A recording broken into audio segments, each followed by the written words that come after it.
Praise the lord. চবকে জয় মাছি। আমি ঈশ্বৰৰ বাক্য শুনিম। মথি 11 অধ্যায় 28 পদ। হে পৰিশ্ৰান্ত আৰু ভাৰাক্ৰান্ত লোকসকল, মোৰ ওচৰলৈ আহা, মই তোমালোকক জিৰণি দিম।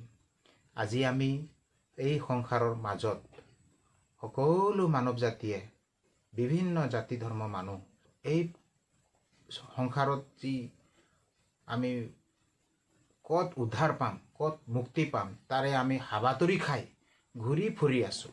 কিন্তু ক'ত শান্তি পাম, এই শান্তি আচল জাগা, আচল যিটো য'ত নেকি আমি শান্তি পাব পাৰোঁ, এই পৰিশ্ৰম কৰি ভাগৰি গৈছোঁ যিহেতু আমি সেই উদ্ধাৰৰ মেইন জাগা আমি পাব পৰা নাই বা ধৰিব পৰা নাই। সেইটো হ'ল আজি এই বাক্যত আমি দেখিবলৈ পাওঁ, যীশুখ্ৰীষ্টই নিজে কৈছে, হে পৰিশ্ৰান্ত লোকসকল,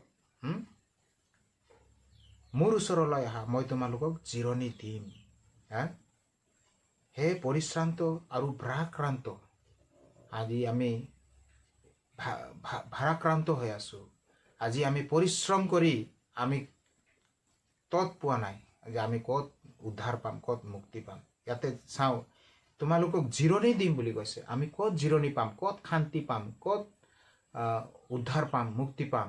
আৰু সেইটো হ'ল একমাত্ৰ প্ৰভু যীশুখ্ৰীষ্টই আমাৰ জীৱনত আমি পৰিশ্ৰম কৰি আমি আমাৰ জীৱনৰ মুক্তি পাব নোৱাৰোঁ। আমি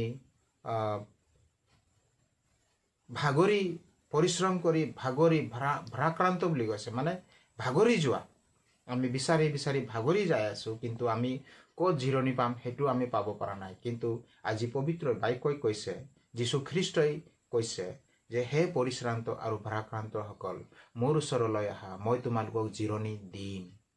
প্ৰিয় ভাই ভনীসকল, আজি আমি যীশুখ্ৰীষ্টৰ ওচৰতেই আমাৰ জীৱনৰ যি শান্তি বা জীৱনৰ যি জিৰণি, আৰাম, আমাৰ জীৱনৰ যিটো আচল যি উদ্দেশ্য, আমি এই সংসাৰত থকাত প্ৰভুৰ যি আমাৰ উদ্দেশ্যৰে আমি ধৰ্ম কৰ্ম কৰি আছোঁ বা সেৱা পূজা কৰিছোঁ, এই সকলো একমাত্ৰ প্ৰভু যীশুখ্ৰীষ্টতেই আমি শান্তি পাব পাৰোঁ বা জিৰণি পাব পাৰোঁ, আৰাম পাব পাৰোঁ।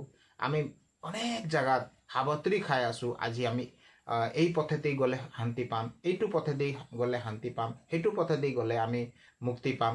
কিন্তু একমাত্ৰ প্ৰভু যীশুখ্ৰীষ্টই কৈছে, হে পৰিশ্ৰান্ত আৰু ভাৰাক্ৰান্ত লোকসকল, মোৰ ওচৰলৈ আহা, মই তোমালোকক জিৰণি দিম।